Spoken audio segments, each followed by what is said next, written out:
Thursday. Welcome to 580 Sports Talk. I'm Brendan Dworzinski. He's Dan Lucero. 2.5 hours of 580 Sports Talk coming your way today. We're off just a smidge early for Royals baseball. Boys in blue taking on the Cleveland Guardians. It probably can't be worse than their series with the Minnesota Twins. They got their butts kicked again yesterday with a 5-0 loss. They gave up more runs than they had hits total. Never a great place to be. Hey, they did not get Maddoxed at the very least. Yeah, that's true. Had that going for him. It did take Pablo Lopez 100 pitches to shut them out. 100 pitches, and he had 13 strikeouts. Awesome. In a season full of inept offensive performances, there have been quite a few by the Royals this year at various points. That might have been the worst one. And that's not to say that Pablo Lopez isn't any good. Like, he's a pretty good. He's a comfortably above average major league starting pitcher. But when you strike out 13 times and the opposing pitcher doesn't have to throw more than 100 pitches to go the full 9 and you get shut out, that is feeble. That's a gross one. That might be all we have to say about the Royals, honestly. That might be this has been talking Royals, and we just keep it on moving. Yeah, we're not going to get to a whole lot of Royals baseball today because, frankly, the show and indeed life is too short. Yeah, the vibes are bad. Whereas college football, the vibes are great. Big 12 preseason media poll came out today. We're going to break it all down, 1 through 14. Who's too high? Who's too low? Did they get it right with KU and K-State? We'll touch on all of that coming up here in just a matter of moments. We will touch on tonight's Royals series opener with the Guardians a little bit later on. We'll get to that during our headlines today. Again, we're off at 5:30. Pregame begins then on the Royals Radio Network. First pitch is at 6:10 tonight in Cleveland. So during this first hour of the show, we'll get to the Big 12 preseason poll. We'll play either or over under, and Rick Peterson is going to stop by for this week's edition of the Invista Credit Union High School Whip Round on the Fleming Place Wine and Spirits Hotline. We've also got Michael Swain joining us today. You know that he usually joins us on Tuesdays, but because we didn't have a show Tuesday, and Michael's out of the country, but the Jayhawks have had some big news over the last few days. We will talk to Michael about everything going on with KU football, the preseason poll, a transfer visit we told you about yesterday that is now not happening. Ithiel Horton from UCF, he committed on his visit to Texas to Rodney Terry and the Longhorns. So that's not happening. So what's KU going to do with that last scholarship that's open? We've got plenty to get to with Michael Swain. That's coming up at the bottom of the 4 o'clock hour today. We'll get to what is wrong with you. We'll have crosstalk with Jake. He is going to swing by at the top of the 4 o'clock hour for some crosstalk, and we will get to your texts and your comments on YouTube as well. Sports on 580 WIBW is the name of our YouTube channel, and our text line number is, as always, 785-272-9429. Initial thought on the preseason Big 12 media poll is that, for the most part, I actually think they got it right. If you have not seen the poll to this point, Texas is number 1 with a bullet. I mean, now, their overall point total, you get, if you get a first place vote, it's 14 points. If you get voted 14th, that's worth 1 point. It scales that way. Texas only slightly edged out K-State, only by 28 points, although they did get the lion's share of the first place votes. So essentially that tells me you either think that Texas is going to win the league or you think they're going to finish like 4th. Gee, I wonder why you would be lukewarm on Texas Longhorn football. Yeah, no kidding. After the last few years. But as we talked about on yesterday's show, it is no great surprise that they received the majority of the first place votes. 41 of the 67 first place votes. There were 5 other teams that received first place votes, which we'll go over here in a bit. But Texas getting 41 of the 67, that's not a great surprise. Like we have talked about, talent-wise, if they played the games on paper, Texas would probably run the rack in the Big 12 this year. Yeah. They've got the dudes. There's no question about it. They've got them on offense. They've got, even though they've lost 2 great running backs, they're still full of 5 stars at the skill spots. They've got some good linemen. They've got some playmakers on the defensive end back, including preseason defensive player of the year, Jalen Ford. That is a team on paper that appears prepared to take that next step forward and win this league. But we've heard that song before. Mm-hmm. And it is totally understandable to have some healthy skepticism as it pertains to Steve Sarkisian and the Texas Longhorns. And frankly, their schedule is quite palatable this year. Like their toughest games, they do have to go to TCU. That will be a challenge. They get K-State at home. They get Texas Tech at home. They'll have to travel to Baylor. Oklahoma, obviously, that's a neutral site game. They get KU at home. Their road games include traveling to Iowa State. I don't think Iowa State's going to be all that great this year. I do not think Houston is going to be all that great this year. That's another road trip for them. So in terms of Big 12 play, it's not a terrible schedule for the Longhorns this year. Second, I just mentioned it, Kansas State Wildcats are the second leading vote getter. They got the second most first place votes with 14 of the 67. All other teams combined to have 12 first place votes outside of Texas and K-State. Wildcats got 14 of them. You can understand why. We'll touch more on the Cats in a minute.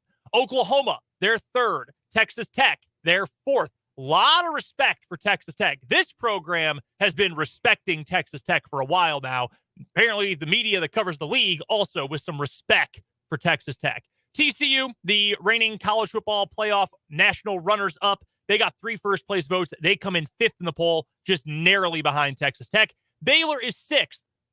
Oklahoma State rounds out the top half of the conference in the preseason poll. Oklahoma State got a first-place vote. If Oklahoma State wins the league this year, I will donate a month's salary to charity. I will do it. I'll make a charity donation anyway, because it's not nice to put them on a pedestal like that and then not do anything for them. But no, I will give away a month of pay if Oklahoma State wins the league this year. Absolutely no chance. Whoever made that vote is an idiot and an imbecile. I'll eat a sock. All right. I've made that same promise before, and I've never had to do it. And I feel very confident that I'm not going to have to do it this time. But I'm looking into the camera, and I'm saying it just so you know how serious I am. If the Oklahoma State Cowboys, quarterbacked by a guy who couldn't get anywhere near off the oak for Michigan and was also not all that great at Texas Tech, the 27-year-old future accountant or whatever it is he wants to do, it's actually a really sharp guy, shouldn't make fun of his intellect, Alan Bowman. Is he actually 27? No, I don't think he's that old. It's been around a long time. It is believable in this day and age of college football.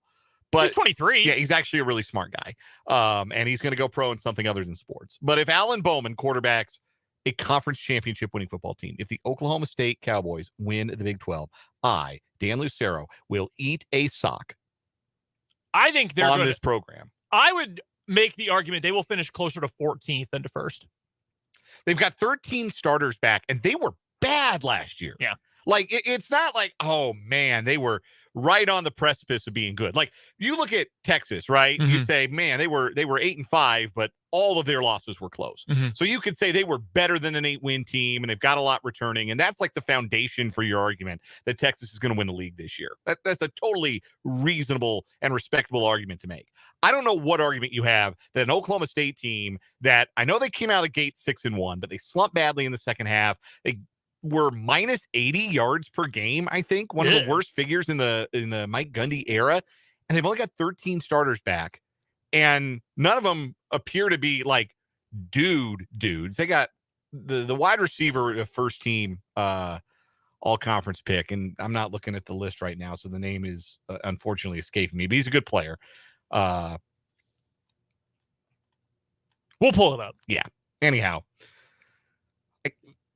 I don't see it. I don't see what the argument is. Any of those other teams, you can make an argument for. Kansas State, they won the league last year. They got their whole offensive line back and some really important pieces on the defense and their starting quarterback. That's a good argument. Oklahoma, they're Oklahoma. They usually find a way to win this league. They've got a ton of 5-star talent. Okay, I get that argument.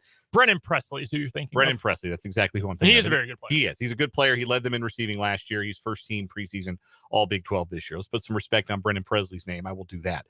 Texas Tech winning the league, that's a little iffier for me, but if you want to tell me you love the way that they play, if you love the energy they've got under McGuire, that they have as good a quarterback room as any team in the league and some really exciting talent back, all right, sure. TCU ran the table before the Big 12 championship game last year. You want to make the argument that, hey, the Kings stay the king. They're going to win in the regular season until proven otherwise. Okay, I get that. You ride for Sonny Dykes. Yeah. What is your argument for Oklahoma State?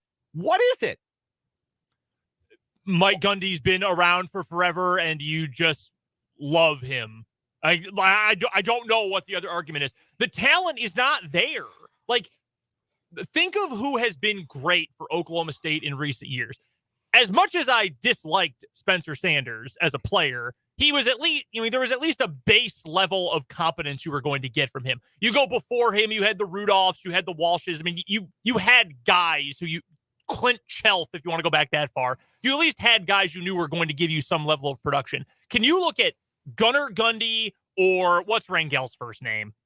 Rangel or Alan Bowman, look at any of them and say, is it Garrett Rangel? I think you're right. I think it is Garrett. Correct. Yeah, Garrett with one T. Can you look at any of those guys and say, oh yeah, no, I think that guy is going to put up good numbers in this offense. There's no, Tylan Wallace ain't walking through that door, to use a receiver name from recent vintage. And I know Presley's a good player, but who else? Yeah, he only caught 2 touchdown passes last year. I don't think he's in the class of a Tylan Wallace or a Justin Blackman or anybody like that at Oklahoma State.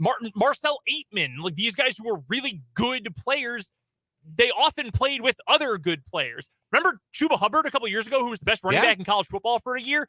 He ain't walking through that door this year. Tevin Jenkins and some of these other great offensive linemen, I don't think they are there. Their defense will likely be good because that's been their better unit for the past 2 or 3 seasons. But, we will have an above-average defense, and the entire offense is a question mark. What about that says first place?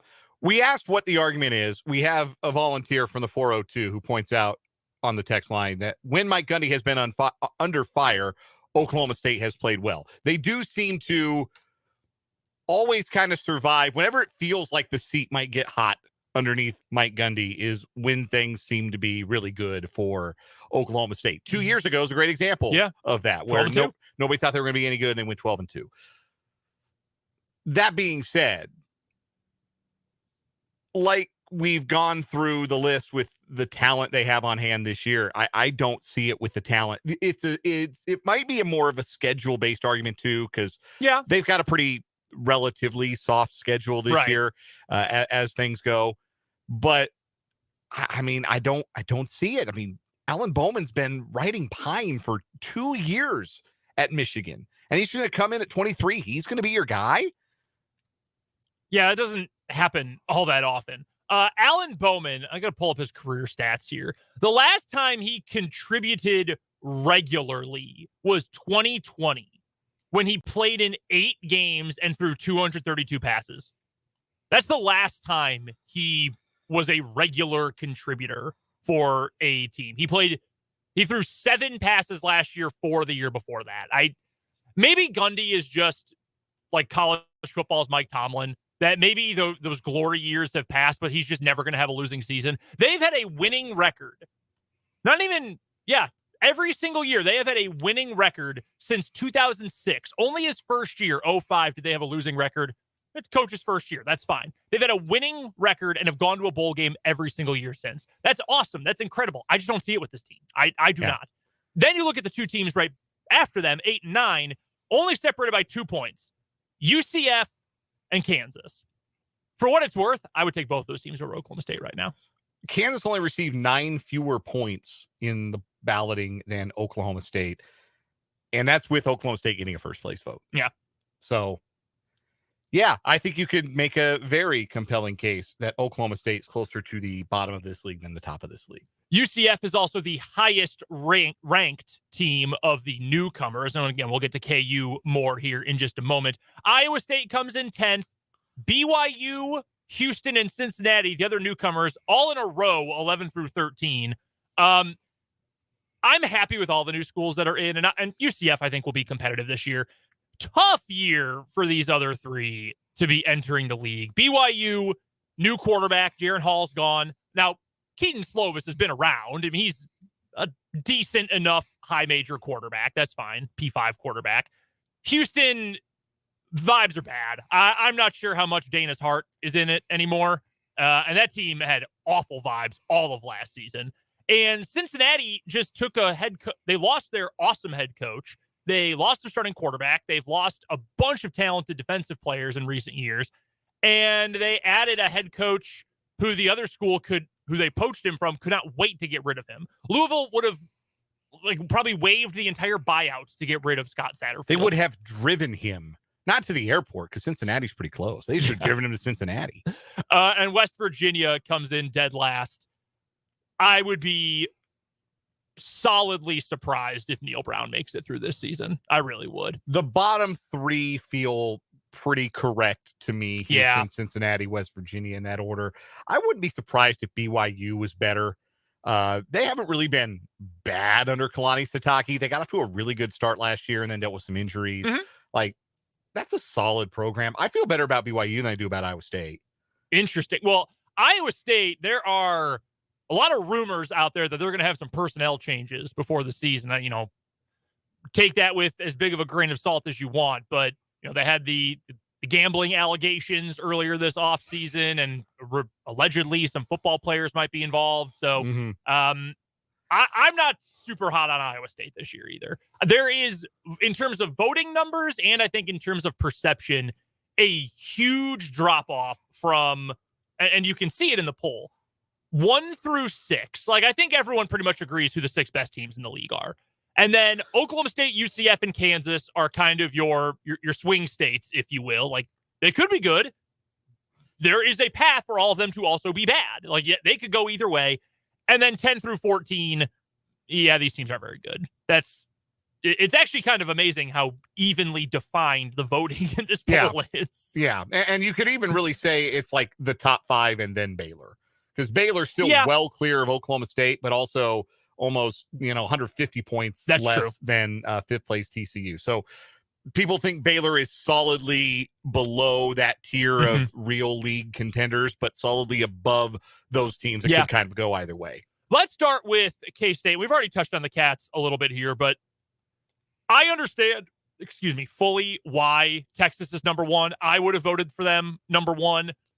I get all of it, and I think you can't just brush off, K-State, look at all they're bringing back. Well, also, look at what they lost. They lost an All-American running back. They lost the Big 12 Defensive Player of the Year. They lost 2 awesome starting cornerbacks, and then a number of guys graduated too. That's a lot to lose. Now, they do bring a lot back. I think K-State's going to be a 9-10 win team this year, but I can understand why they come in behind Texas here, even though they're the reigning champs. Yeah, like I get the arguments against Kansas State. I get why you would think that the Wildcats take a step back this year, because Deuce Vaughn wasn't just an All-American. He was one of the most singularly unique and difficult to stop players in all of college football, and was such a big part of the offensive identity of Kansas State. And if they're going to be more about Will Howard this year, it's an open question as to who's going to emerge as his best receiving targets. Like, is Phillip Brooks ready to be a number 1 wide receiver? Who else is going to step up, because they lost Cade Warner and they lost Malik Knowles? So I get the questions around the skill guys for Kansas State. My counter to that is whoever it is going to be working behind the best offensive line in the league. And that's a pretty good place to start. And historically, that's been a good place to start for Kansas State. When they're really good up front, they figure it out with whoever the skill guys are. They find a way to make it happen. And they're settled at quarterback. They've got some guys with, I think, the ability to really produce in the pass rush. I think they've got a really good pass rush group with Brendan Mott back and Nate Matlack back and Khalid Duke. If he's healthy, I think he's going to break out if he can finally stay on the field for 12 games. I think it's going to be a really good pass rushing group, even with the loss of the Defensive Player of the Year. So maybe more well-rounded even. I guess I'm a little surprised the wisdom of crowds had them above Oklahoma, but I think that is entirely fair. I probably would have been a little more conservative with my Kansas State slotting. I would have had them 3rd behind Texas and Oklahoma. But I mean, Oklahoma is coming off 6-7 and Kansas State's coming off a Big 12 championship. Yeah. That's good enough reason for me if you want to put them in that order. I would have put Kansas State above Oklahoma. And I know Oklahoma's bringing back a lot too. But, I mean, you just go position by position, and where do you favor things? If you're asking me quarterback, which quarterback room are you taking? I'm taking Kansas State. I'm taking Will Howard over Dylan Gabriel. Running back room, I think I'm going to lean with Kansas State in that one too. I'm going to go with Treshaun Ward. Offensive line, who are you taking? It is at worst a draw, I think, because I'm not going to write off Oklahoma's offensive line ever, because they do nothing but churn out top 40 NFL picks on that offensive line. Bill Bedenbaugh is the best offensive line coach in America. But Kansas State had one of the best lines in America last year, too, and pretty much everybody is back, including the best interior offensive lineman in the country. I mean, you just go position by position, put in that pass rush group. The fact that Oklahoma's defensive coordinator is Ted Roof. Like, you've got all these reasons why I get the hype behind Oklahoma, but I think I'm going to go with the proven commodity, and I would lean K-State because, like we talked about yesterday, what is Brent Venables as a head coach? That to me isn't. We don't know. The number one most unproven thing, I think, maybe in the entire conference. It's an open question, but I will say this. The argument in favor of Venables is this. That season for Oklahoma last year could have gone way down the tubes. After they got massacred in Red River, that could have ended up a 4-8, 3-9 kind of year. But those guys didn't quit on him, and they played better in the second half of the season. And that suggests to me that there's something there, that there was something that they rallied around. And my guess is the head coach probably had quite a bit to do with that. So we'll see how it turns out in year two. But I think it's fair to think a bounce back is coming. And if not, it's going to be some very uncomfortable questions to be asked in Norman. KU, they come in 9th in the poll. I think that's fair. Again, I would have bumped UCF and KU both up a little bit and Oklahoma State down, or maybe even flipped KU and Oklahoma State. We know what the question is, right? They might be the most predictable team on paper in the entire league. The offense should be I think the offense has the potential to be one of the 3 best in the Big 12. I really do. With that scheme, with those players, with the continuity, that offensive line, I think KU could have one of the 2 or 3 best offenses in the league. Can they have a top 11 defense? Because if they can, that might be I think it's a 7-win team. If they have maybe the worst defense in the league, they're going to be in danger of missing a bowl.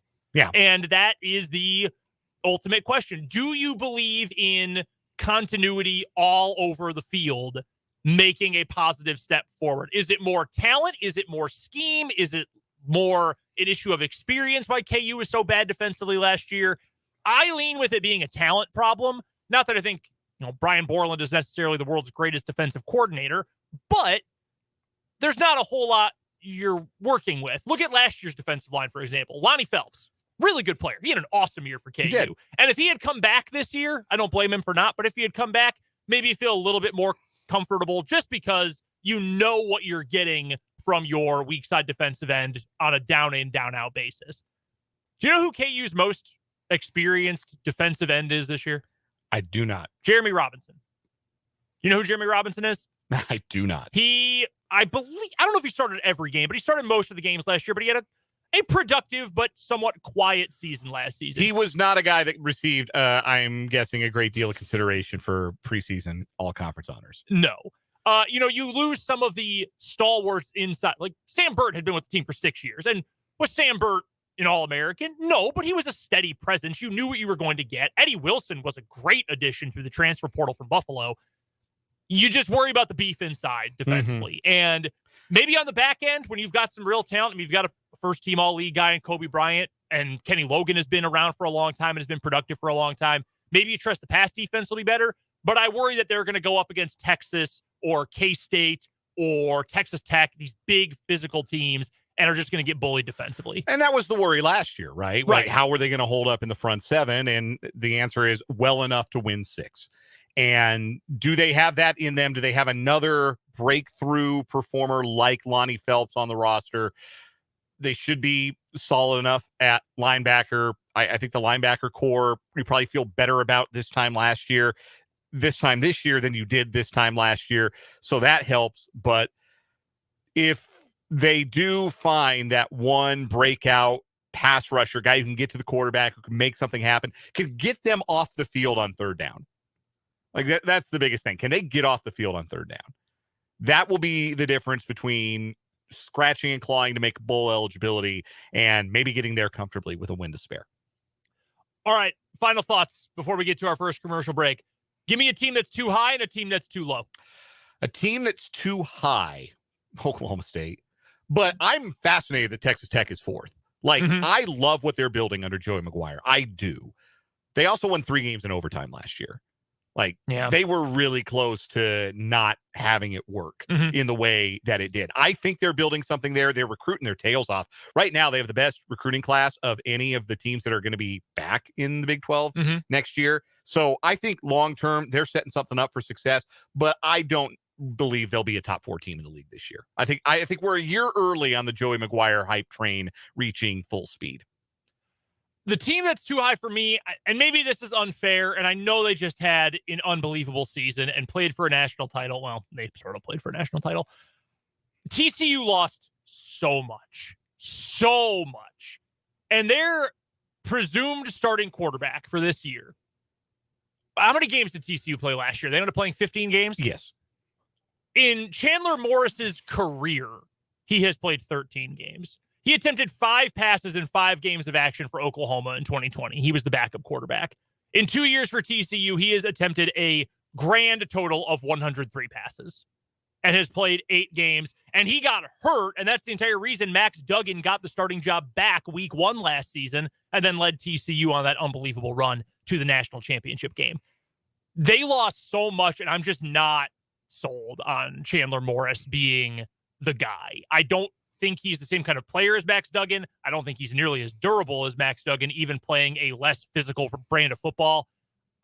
I just worry that team is, A, the most obvious in line for regression, because how could you not after a year like that, losing so much talent? But I just don't know that I see it with them. I really don't. I hope so. I like TCU. I like Sonny Dykes. Yeah. I have no reason to root against them, but I just don't know. Team that's too low? I think BYU should be up a couple spots. I do. I think that Keaton Slovis is a solid quarterback. I think they can feel better about they should feel better about quarterback than they should get better production at quarterback from Slovis than I think Oklahoma State will from Bowman or whoever. I think he's better than Blake Shapen at Baylor. So I think they'll be in a good spot. I've got a lot of time for Kalani Sitake. I think he's a good coach. They always got veteran teams at BYU. I think they'll find a way to punch their way towards closer to the middle of the pack. I think I'm going to agree with you. I think I'm going to join you on the BYU train too. I think that's largely because the teams that are around them, I think Houston's going to be bad. Rebuild year for Cincinnati. West Virginia is awful.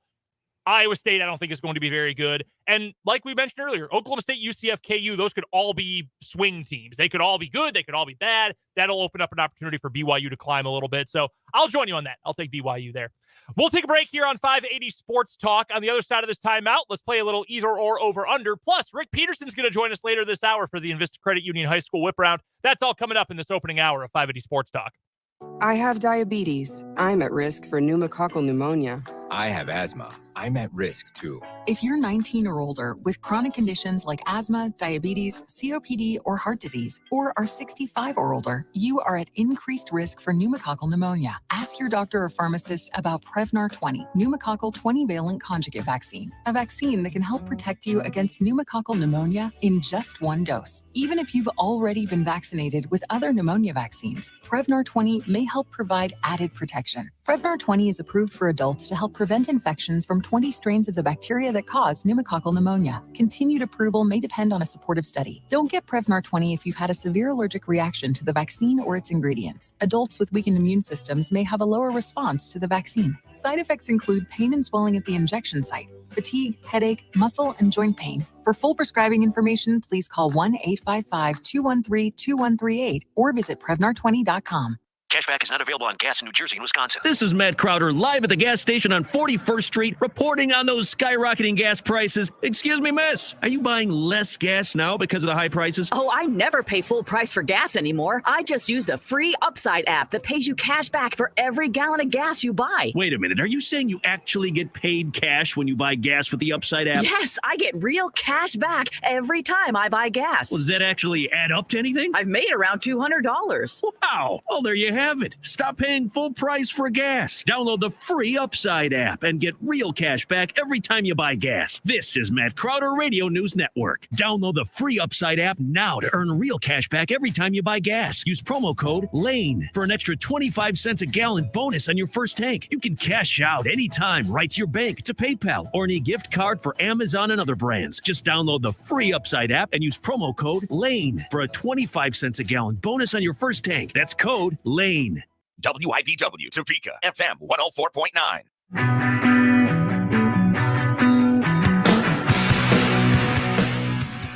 Brendan and Dan here with you on 580 Sports Talk. Thank you so much for joining us on this Thursday afternoon. We'll talk to Rick Peterson coming up here in a few minutes. Michael Swain is going to join us a little bit later on this hour as well. All right, over under. Trying to think of where I want to put this here. All right, let's just come right out with it. Over under, place 1.5 in the final standings in the Big 12 this season. Does Texas win the league or not? So essentially Texas or the field. I mean, if right now I say I would pick them number one to win the league, then I got to say they'll win the league. I got to be consistent with that. This is the year it has to has to happen is relative, but this is a year it feels like it should happen. They've got the talent on hand. I do think that they'll win the league. They'd be my preseason number one pick. So, yeah, I'm going to go with them. I think they deserve to be number one. I would have put them number one in my poll. I am going to take the field. I think there is too much good competition in this league that it's just hard for me to single out the one when K-State has a very legitimate shot. I think Oklahoma, less legit than K-State, but could have a shot there. Maybe Red River totally swings things coming up the first weekend of October. I think there are too many teams that are too difficult to play against. Texas deserves to have the best odds, but I think I'm going to take the field there. We cannot have Texas versus Oklahoma in the championship game, though. It cannot be that. No. It cannot be the two outgoing teams. Yeah, that would be rough. That would be a pretty bad look for the league. Officials may have to intervene. Yes. At some point late in the season if we're getting close to that. For my over under today, every full Major League Baseball season since 2009, there have been at least 4 teams to lose 100 games. It had never happened before 2019 since 2002, and in every full season since, it's been exactly 4. So over under 3.5 100-loss teams in Major League Baseball this season. I'll save you a little math. 3 teams are currently on pace. They're the A's, the Royals, and the Rockies. The Nationals are currently on pace to lose 98 games. I am going to go with the under. I am going to say it ends up being 3. It was the A's, the Royals, and who was the other one? The Rockies and the Nationals. Rockies. I will say one of the National League teams is going to stay outside of the 100-loss threshold. The Nats are bad. Their roster is bad, but they've got a little spunk to them. They're not quite as pathetically miserable as I thought they might be this year. I've seen a decent number of Nats games relative to the rest of the league because I've bet against them a lot. And, follow the gravy train. So I think the Nationals will avoid it. They might finish with 98 or 99 losses. I think they'll avoid it.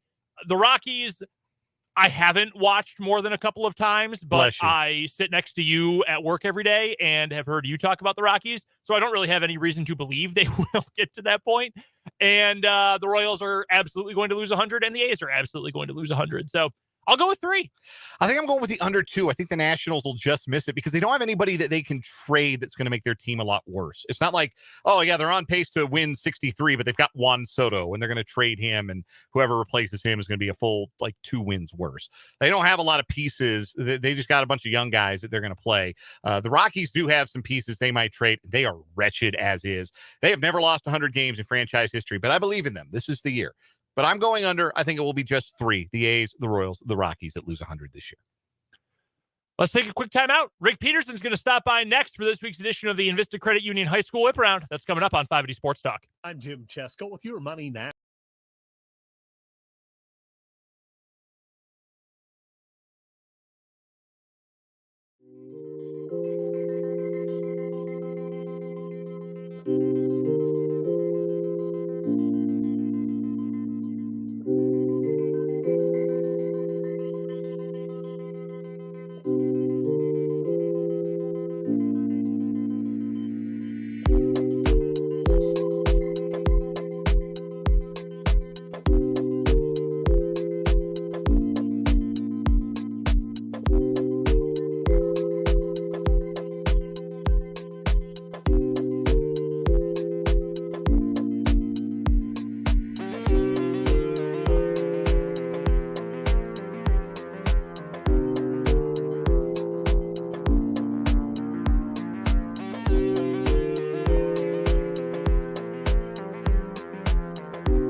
Every Thursday afternoon at this time, Rick Peterson from TopSports.News joins us here on 580 Sports Talk for the Invista Credit Union High School Whip Round. You can find Hall of Famer Rick Peterson's work over at TopSports.News, and you can find him on Twitter where his handle is at Peterson_Rick. Plus, make sure you're following TopSports.News across all of your social media channels as well. What's going on, Pistol? How are you this week?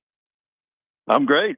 It's been a pretty relaxing week. Hey, we love to hear that. Well, I know you've got a big project that is just getting underway this week, so we'll talk about that here in just a matter of moments over at TopSports.News. But I did want to ask you a little bit about the Big Kev Give Back event this past Friday, I believe it was, at Washburn. Michael Wilhoit and Kyle Weems coming back to town, putting on their youth camp. I know you got to be out there for a little bit of time, had some coverage over at the website. How was seeing Kyle Weems and Michael Wilhoit this past weekend?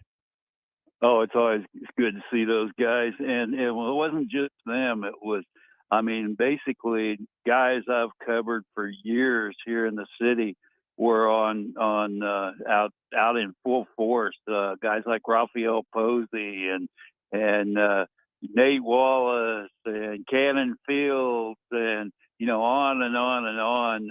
Larry Farmer, just guys that were really stars in their own right, all came out to help out and serve as coaches and help out their buddies, Mike Wilhoit and Kyle Weems.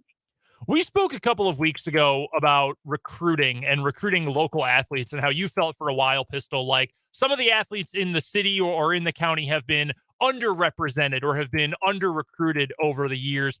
How important do you think it is for this community, for this city, for this county to have professional athletes and people that have meant so much to this town, to this area, and to the sports world, frankly, to come back and to give back to this community? How much do you think that means from a really grassroots level for the people who live here, work here, and care about Topeka? Well, I know that they pretty much doubled the amount of kids that were out there this week from over last year. And of course, that last year was the first one. This year was the second one. And you can tell that I think it's a growing thing. And I think it's good, especially when you can throw around stuff like, NFL coach Mike Wilhoit and soon to be 12-year professional basketball veteran Kyle Weems. And, you got a lot of guys that were in this area that are now coaches. And I think all that plays into effect. I'm a big, big fan of anybody, and we've talked about this before. When I call somebody that maybe I haven't talked to in years but need them for something, and they're a Topeka native, without fail, they get back to me, and they're just really happy to talk about their hometown and what they accomplished while they were here in Topeka. We're chatting with Rick Peterson, who covers all of our local teams, Prep and Washburn, for TopSports.News. That's where you can find all of his work. You can find him on Twitter, too, where his handle is at Peterson_Rick. It's the Invista Credit Union High School Whip Round here on 580 Sports Talk. Pistol joining us on the Fleming Place Wine and Spirits Hotline. One last thing I wanted to get to from Friday's event, Pistol. I know you got to run down at Michael Wilhoit. He stopped by our radio station this past week as well, talked to the guys on Mic'd Up for a little bit. How excited is he for year two of full? Is it year 2 or year 3 of full-time NFL coaching now? Let's see. Well, it's more than that. He was with the Saints for 2 years. That's right. And then he was with the Chargers for 2 years. So it'll be year 5. Forgot about that Saints run. Yeah. Okay. And that's a very important run, but because that was with Sean Payton, right? Who, as soon as he got let go with the Chargers, reached out to him. He wasn't out of work hardly at all before Sean Payton reached out to him and gave him a very similar position that he had with the Chargers with the Broncos. No, that's awesome. That's a pretty nice connection to have. Get along really well with a Super Bowl champion, one of the best coaches of his era. That's a pretty good connection. Well, excited for Mike, excited for Kyle as well, and really happy those guys came back and have put that on the last couple of years. All right, Pistol, we've got to get to the new Best of the Best project you guys are doing over at TopSports.News. So the last couple of years, you guys over there have run through the best players on a per-sport basis in Shawnee County history, the best coaches on a per-sport basis in Shawnee County history. But this year's project is, I would argue, maybe even a bigger undertaking. You're going after the best teams in the history of Shawnee County. Tell us a little bit about the advent of the project this year.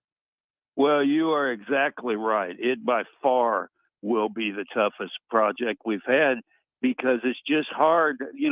If you got like 3 or 4 or 5 undefeated teams, what's the deciding factor over who gets the nod there and things like that. I think it's a very important project, and then I'll go ahead and let hopefully everything goes and I'm still around and all this, but I will already give you an idea what we're going to do next year. To kind of complete full circle, next year we're going to do the top programs, top baseball programs, top basketball programs. So I think these two are really going to be a good they're going to be tough, but I think they're really going to be fun too. Pistol, I think most people try to take the summer off. You're just making bigger and more intense projects every year. You're taking on more work now. Well, and we discussed this when we launched TopSports.news in January of 2021. We talked about this, and we were starting in 2021, and we were just getting going, and then all of a sudden you're on the summer, and we didn't want people to forget about it. And so, especially when we were just starting out, we wanted to give people something to still go to the website over the summer months. And it was a lot more successful than I thought it would in the last 2 years. And, you can't go backwards. You got to keep going forward. So that's why we're doing this. Well, at first blush, Pistol, when you think about all the different sports, and I mean, you've covered a countless number of teams during your career here in the capital city. When you just, first one that comes to your mind, what do you think will be the few hardest sports to come up with some options in here, or, winners to come up with in myriad sports? Because I'm sure there's a few that just stand out above the rest. There's some Highland Park boys basketball teams that obviously were great, but there have been some great Hayden teams. Football is obviously going to be difficult. Yeah. What sports do you think might be the most challenging to come up with a top list for? Well, right off the bat, and we just posted that today, you had 38 state baseball champions, including 15 for Silver Lake and 9 for Topeka High. I mean, not Topeka High, for Seaman. And all of a sudden, though right off the bat, that's a tough undertaking with 38 challenges. But then coming up in a day or two, it will be boys basketball. And whenever you talk to people, especially the longtime fans in the city, immediately people talk about the 1983 Hayden team, 25-0, with Mark Turgeon and Tommy Meyer and that group. And then the 2007 undefeated Highland Park team with Kyle Weems, Lamont Austin, Ty Madupi, Rico Richard, and that group. And then also you go back to the 1976 team, the Highland Park State Championship team that won the one and only Grand State title. So right off the bat, who gets the nod there? I mean, those are 3 pretty good teams just right off the top. Another football, Silver Lakes had 8 state champions. Which one was the best? Hayden had 2 undefeated state champions under Tom Stringer. Whopper Rural had an undefeated state champion. And then more recently, Rossville's ran off 5 state titles. Yeah. So it's there. All the sports. I don't think that. I think you said there may be somebody that clear cut. I don't know if there's any sports where one is clear cut, but there's sports where 2 or 3 you couldn't go wrong with. But which one is the absolute best? It's going to be the I'm going to get together a panel of guys, and we're going to go over them. And there's always, in this type of thing, not everybody's going to agree with you, but that's where the fun comes in.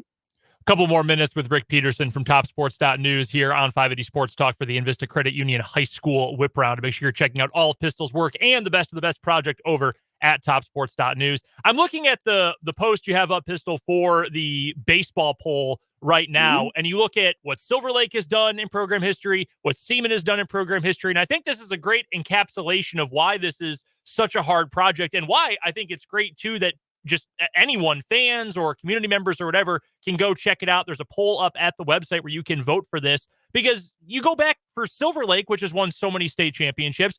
The first one came in 1953 and then 1954, which were obviously different teams than ones that have won more recently. Seaman has won 9. And how do you pick between the best one, the first one, the most recent, whatever? I just think it's fascinating, and you're going to get so many different perspectives and, opinions on why newer teams, older teams, teams in the middle might be the best. I think it's fascinating, and you're going to get a lot of different perspectives for this for sure.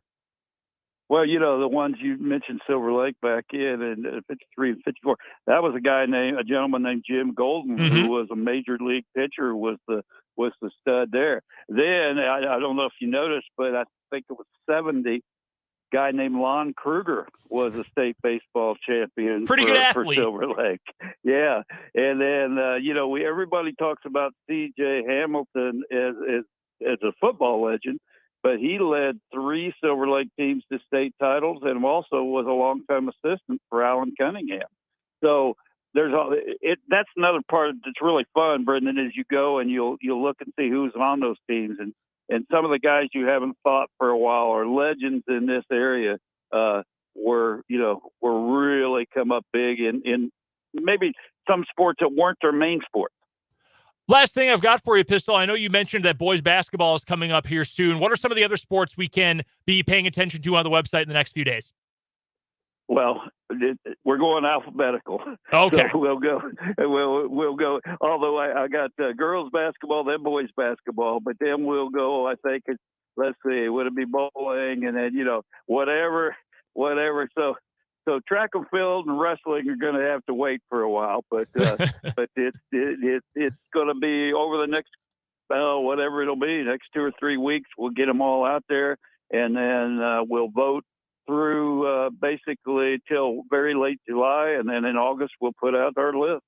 So you can go participate if you want to in the public poll for the best of the best teams project at topsports.news. Just go to the website, topsports.news. Right now in the baseball post, it's on the front of the website. You can just open it up. There's a link to the public poll. You can vote in it. Make sure you stay tuned to topsports.news throughout the summer to keep following the best of the best teams project put on by Rick Peterson and the whole crew at topsports.news. Pistol joins us every week at this time for the Invista Credit Union High School Whip Round. Make sure you're following him on Twitter at Peterson_Rick, and of course, checking him out at topsports.news. As always, Pistol, we appreciate the time, my friend. We will talk to you soon, and enjoy the hard work putting together the project.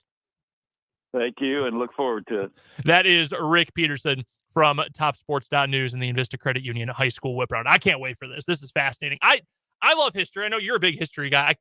I don't know a lot about these teams from the 50s and 60s. I'm very excited for this. Absolutely. Incredible work by the guys over at topsports.news. We've got to get to a break. We'll cross-talk with Jake to lead off the 4 o'clock hour of 580 Sports Talk. Listen to this station.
4 o'clock hour of 580 Sports Talk getting underway. Brendan Dworzinski and Dan Lucero here with you.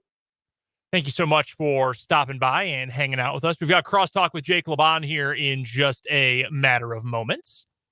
Also this hour, we've got today's What Is Wrong With You, brought to you by Top City Metal Supply on South Topeka Boulevard. And Michael Swain is going to join us at the bottom of the hour for today's Jayhawk Weekly. 2 days later than normal because we had no show on Tuesday, but there was some big Jayhawks news earlier this week with Dak Brinkley committing to the program. So we'll get to that, plus the Big 12 preseason poll and more coming up here in this 4 o'clock hour of 580 Sports Talk. We're still taking your texts, 785-272-9429, and your comments on YouTube, the name of our channel, Sports on 580 WIBW. Just head to YouTube, youtube.com.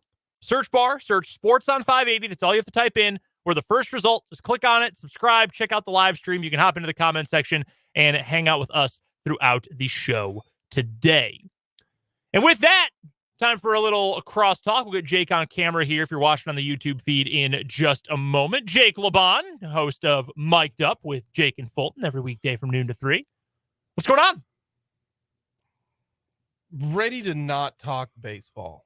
Oh, man, I had about 20 minutes of baseball commentary to get to. Hardcore Royals talk on this segment. Yeah, we were going to talk Was this about the worst series that they had all year. Honestly, it's probably in the discussion. It's in the photo. I looked it up. minus 15 run differential. All the other ones that they got swept. The Rangers hammered them by 24 earlier this year, but the Rangers are good. Yeah, they're the best offense in baseball, or one of the best. And the Twins are pretty good. The Braves, they got swept by the Braves, but they didn't get crushed. It's either the Rangers, the Marlins, the Orioles. And still, if you lose to the A's in a series, I don't care that you did win one. That's terrible. Like, you still should beat the A's. Well, should you if you're the Royals? Like, they're your peers. But the Royals the Royals are trying. The A's aren't trying. They're literally trying to do a major league. And it's going to work. Yeah, I mean, it has worked, right? They got it all set up and ready to go. So that's why I say it's embarrassing to lose to the A's, because the Royals actually tried to put a competitive team on the field. Can I submit that of the bleakest series of the season for the Royals, you mentioned the one in Texas where they lost the game in extra innings. Barlow gave up the home run, the walk-off home run of the opener, and they got blown out the next 2 games. Yeah. The series before that, the 3-game home series sweep at the hands of the Braves, because the Royals went into that like 4-9, but they were coming off of like a big win. It's like, okay, maybe it was just, it's still early. Mm-hmm. That was the series where the weather stunk. Sean Murphy hit like 12 home runs, and Chris Bubich blew his arm out. And Bubich going out was like the first time all season where it felt like, okay, maybe they're not going to make any progress this year. I don't know why it felt like that, but it felt like that at the time, even to me, that like, okay, here was a thing that looked like it was improving. Chris Bubich's first 2 starts were legitimately excellent. Okay, here's a thing to grasp onto. Here's a thing worth watching and checking out and seeing if this is a sign that perhaps this group of pitchers can be developed and can get back on track. And then his arm blew out in the Atlanta series, and I haven't felt like that since then. They beat the Dodgers back-to-back games. They were 5-5 their last 10. Did you know that the Royals have only gone 5-5 one other time in 10 games this year? I'm thinking, hey, they beat the Dodgers. They just didn't beat the Dodgers. They took care of them, They bashed them like rats. And then they go and they get just 36 strikeouts or 34 strikeouts in this series against the Twins. Yeah, it sucked. Like you were on a high. The Fulton was back on board, and then doesn't take much to get Fulton back on board. Say that's not saying a whole lot. Fairly low. But that's my point. Like, how many times can you just say, well, they sucked? The Royals are 1-9 against the Twins this year and have been outscored by 33 runs in those games. I don't think there's another team in baseball that so thoroughly owns another team in baseball than the Twins own the Royals. I got to imagine like the Astros and the A's. Just anybody involving the A's because they're that bad. In recent memory, yeah. Mike Trout and the Seattle Mariners. Specifically just Mike Trout. That man hates I mean, I get it. A fish hates people who boat. I get it. I'm so bummed, man. Mike Trout had a chance to honestly have one of the, and just to say, he already has had one of the greatest careers of all time. But if he could have, he's and he still can. I mean, he's not like 50, but man, he just can't stay healthy these last couple of years. I mean, he's a Hall of Famer right now. First ballot. Oh yeah, he should be unanimous. He should be. He won't be because people are stupid. But well, maybe now that the seal is broken, guys can get unanimously voted in. No, there's still curmudgeons out there. Well, they're dumb. Well, yeah, a lot of people are dumb. Like there's somebody voted Oklahoma State number 1. Well, yes, that's a lot of people. A lot of people are dumb. We'll get to that in a hot second. It just bothers me. It is one of those things that does not matter because he's going to get 99.4% of the vote, so it's effectively unanimous. Who cares? Well, I care because it's wrong. It's the principle of the thing. Yes. He's won 3 MVPs. Mm-hmm. All of his advanced stats are great. His counting stats are should have won 5. You could argue he's good at everything, and yet someone, it's either going to be, I didn't like the way he played the game, or I knew he was going to get in, so instead I voted for Preston Wilson. That's what they do. And it's Preston dumb. Wilson out here taking a stray. I'm sure he's not on the ballot anymore. It's 2003 National League RBI leader Preston Wilson. I had to make sure Morgan Ensberg stayed on the ballot one more year. I knew Trout was going to get in. Hey, you're a guy. You guys are Preston Wilson, Morgan, and you guys are saying guys who work down on downtown Topeka somewhere. I don't even know these dudes. Morgan Ensberg was around for a while. He was kind of good in 2005. We've been playing too much Immaculate Grid. Yeah, I used Morgan Ensberg in one of my grids. I'm going to tell you not this long right ago. now. Next time you have me on, if you guys want to pay, is he a major leaguer or is he not? I would be 50-50. We did play, this was off the air, but we did play Rays reliever or cast member of Farmer Wants a Wife earlier this year. I went 4 for 7. 4 for 7. Couldn't. Yeah, Dan, who is Mr. I know every 1972 All-Star and which teams they played for. I see your Immaculate Grid scores. They're unbelievable. Yeah, I could do that. 0.04% of people knew this guy who played for both the Astros and the Braves. It's unbelievable. I'm good at that game, man. I'm not as good at the football and the basketball ones, but I'm very good at the baseball Immaculate Grid. Anybody who follows me on the dying social media network known as Twitter can see my score and see my grid every day, and I'm very proud of them. And it's not as though I'm using totally obscure players, but I do delight in finding very well-known players who played for obscure teams. Like today, there was a Dodgers-Phillies square, Pedro Martinez. That's where he started and finished his career, respectively. Yeah.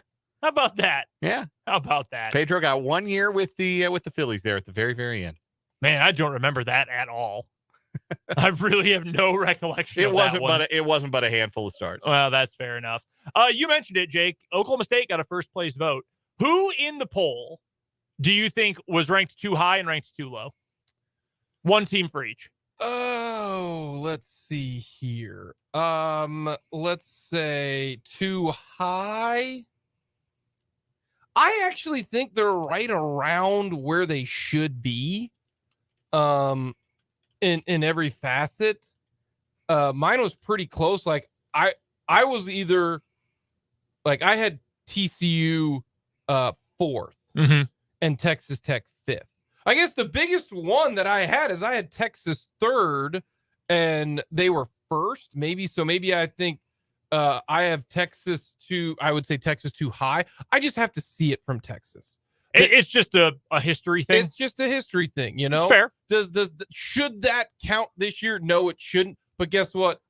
A lot of the players are still there. Mm-hmm. You lose Bijan Robinson, who was your offense last year. I do think it's significant, though, that I think a lot of people who voted in this feel the same way because Texas had 27 more first place votes than K-State, but only had 28 more points in the whole poll. So either you thought Texas was going to win it, which most people did, or you thought they were going to finish 3rd or 4th. Yeah. It's either the healthy skepticism that is warranted for years of watching Texas underachieve, or the very simple calculation of they have really, really good players this year. And I don't know if Sarkisian is a great coach. I agree. I just don't. And I think K-State... They lost a lot of close games last year. Sometimes that's good, just bad luck. Mm-hmm. Sometimes that's you're not equipped to win those close games for whatever reason. And losing Bijan Robinson is a big deal. They don't return everybody. I think K-State is where they're at because that's the respect that Chris Kleiman has right now. To me, locally, that's the biggest point here, is that this is the highest K-State has ever been ranked since they went non-divisions. Yeah. That's respect here. I have Oklahoma winning the conference simply because their schedule is easier than Texas and Kansas State's. That's simply it. I honestly, I would have Kansas much higher if they had a different schedule. They're the only team, I believe, and I've looked at the numbers, but so many schedules. They're the only team that plays all four of the top four: Texas, K-State, Oklahoma, and Texas Tech. I would happily play 3 of the 4 if it meant we could swap in West Virginia. I'm very sad KU doesn't get WVU this year. K-State doesn't either. Yeah, that sucks. That sucks a lot. I think Oklahoma State, I would put them way lower, but they have the easiest schedule probably in the Big 12. So I honestly think if you want to talk like a jump from like 5 spots or something like that, I don't really see it. I think Cincinnati's one of the 2 worst teams. Houston, I think BYU can surprise some people. Yeah, Dan had the same thought. If you want me to pick one team that is ranked low that I think could finish higher, it's BYU. And the reason being is it's tough to play there. Yeah. You ask anybody. Well, yeah, I mean, you're playing dudes in their 30s every time you go. Well, just the location, playing at BYU. We got a good home field advantage. Very good. Last year, Baylor came in there roaring to go. The reason I know is because I bet the Bears. I was like, Bears minus 2.5. Been there. And they got absolute, and they could do nothing. Yeah. They could do nothing. So I'll go BYU as the team that's too low. Yeah, I think that's fair. I think they got the poll mostly right. I think the schedule argument to me fits better for Oklahoma than it does Oklahoma State, because I think Oklahoma has not as good of a roster as they've had in recent years. But I think I've ragged on Dylan Gabriel a lot today, but he's fine. I don't think he's a great quarterback. He's good enough, but he's better than 4 other dudes. Can you win this league if you don't have a great quarterback? This year, I think you can. Yeah, this probably. Year, I think you can. I don't think there's a great quarterback in the regular season. Can you win this league without a great quarterback? Yeah, I do, because I don't think there's a great quarterback in this league. I think there are good quarterbacks. I don't think there's a great quarterback. How would you rank them right now? Like top 5 quarterbacks in the league? The top 5, and this is how to me you can tell that there's not a great quarterback. You can't tell me who's number 1. I could give you a different one. You could give like the 5 quarterbacks who are up there. Yeah, what would just be the group? It would be Will Howard. Okay. Jalen Daniels, Quinn Ewers, and honestly Dylan Gabriel. Yeah. Those 4. I don't think you can get a consensus on all 4. And if you can't give me a great quarterback, to me is somebody who you win in spite of. Okay. Like he puts you on his back. Like a great quarterback was locally, was Colin Klein. That was not he was so good. He was a great you win because of you win because not in spite of. Yeah, opposite way. Yeah. Like Todd Reesing or like a Colt McCoy. Yeah. Like those are great quarterbacks. Bryce Young won the game in Austin last year because he's Bryce damn Young. Okay. Yeah. Now you might say he's elite. Now we're getting into verbiage and all that kind of stuff. Do I think? No, I get what you're saying though. Do I think all 4 of those quarterbacks are really good? Yes, I do. Do I think they're great?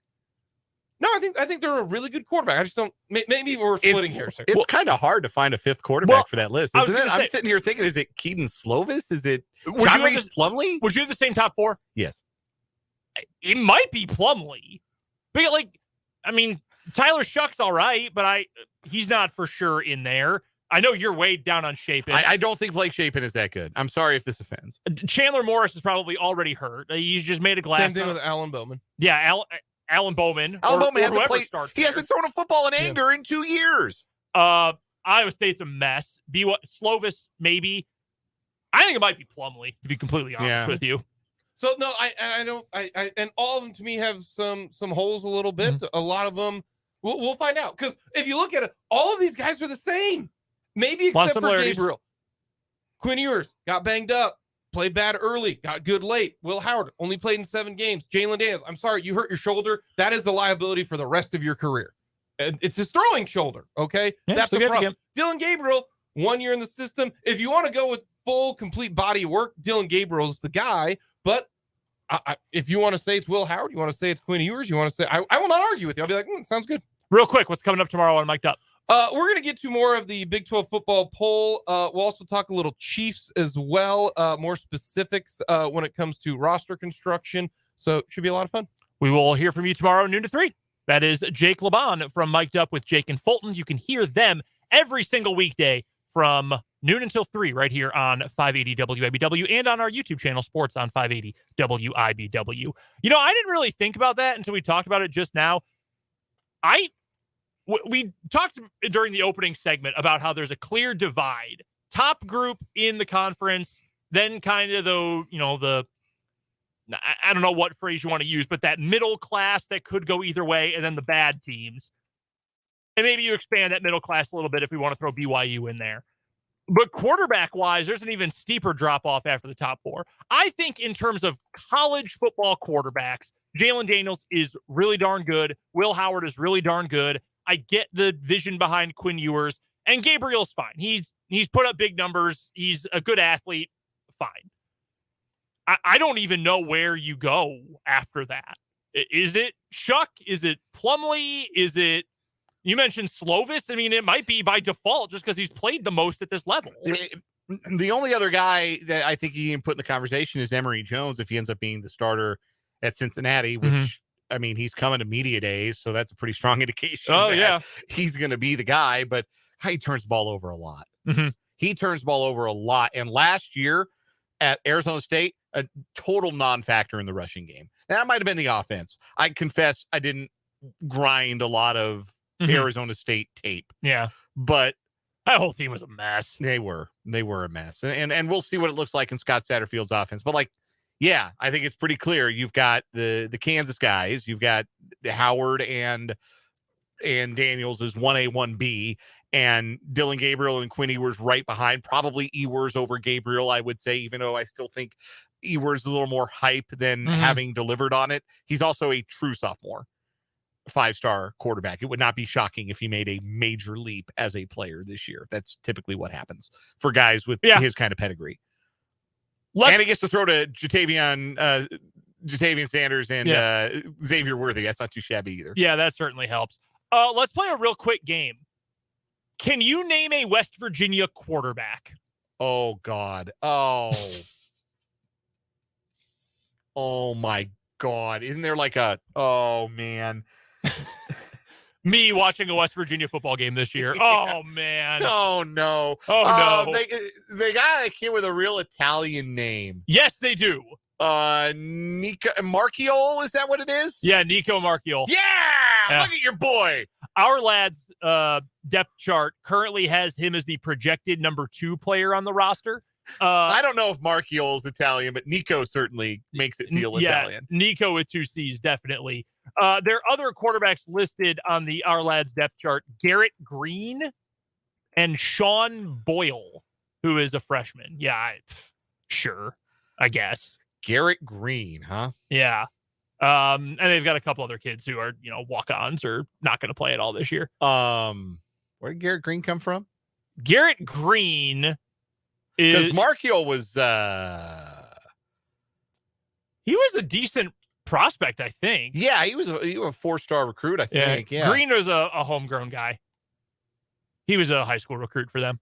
Marchiol's from he graduated high school in Arizona, but he's from my neck of the woods. Went to Regis Jesuit in Aurora, Colorado, his first 2 years of high school. You might not know a whole lot about West Virginia this year. I mean, it's hard to know about 14 teams. It's hard to keep track of one college football roster, to be honest with you, let alone 2, let alone 14. So you might just not know a lot about West Virginia and say, dang, why are you guys so hard on them? Why are they clearly going to finish last in this league? I'm going to tell you right now, I'm looking at their depth chart. I don't know damn near anyone on this team. I mean, this is not that it means necessarily that you're not a good player, but there's not a single blue chip player on this entire team. I see Marcus Floyd, who is the free safety who made first team all Big 12. outside of that, I do not know who any of these players are. Genuinely do not. There's not a single standout talent on this team. Even the last couple of years, they had the like Dante Stills. They had a couple of guys who were good players on the defensive side. They've had offensive playmakers at West Virginia. There's no one. There's no one I look at on this team and say, oh, yeah, that's a good player. So, question from the text line. When was the last time the state of Kansas had the 2 best quarterbacks preseason in the Big 12? That's from the 785. Again, our text line, 785-272-9429. Great question. So, the last time Kansas was above average at quarterback before Jalen Daniels was the Todd Reesing years, right? Yeah. But wow, disrespected Dane Christ.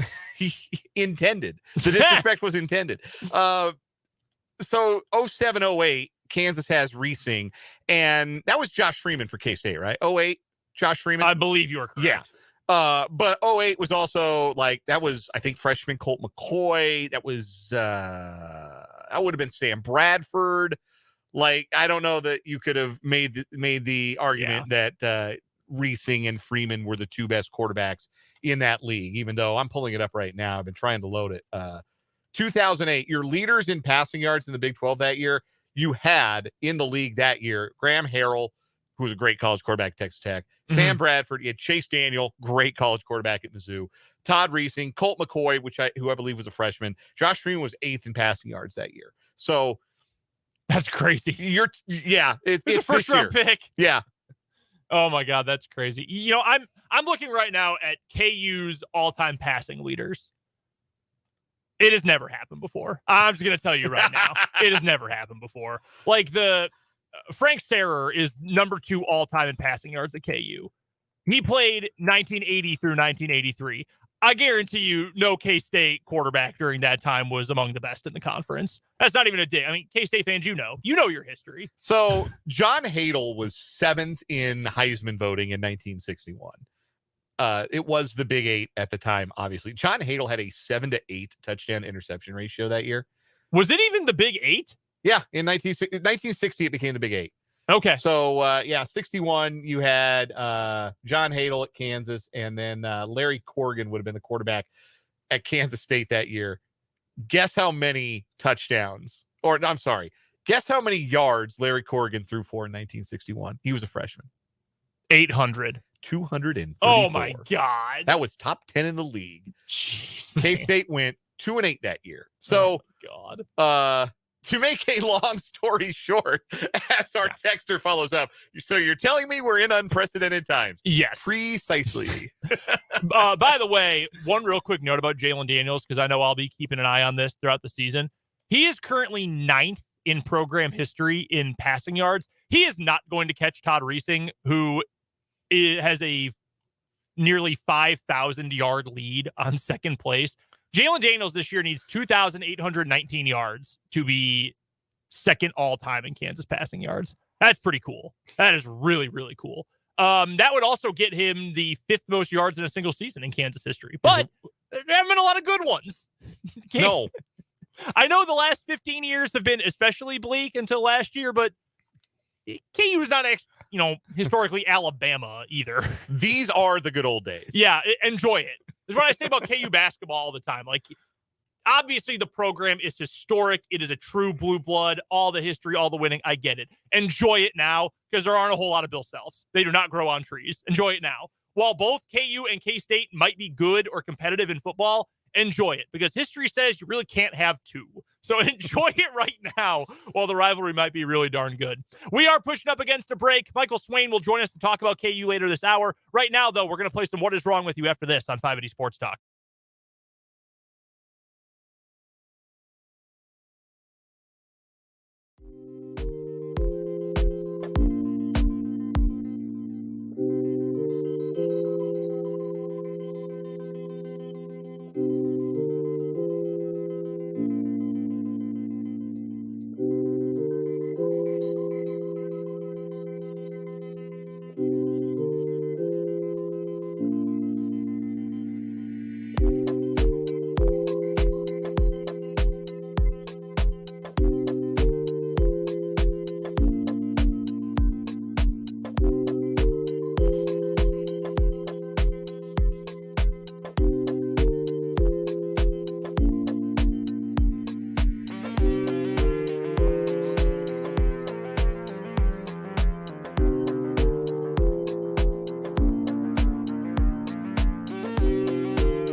hell?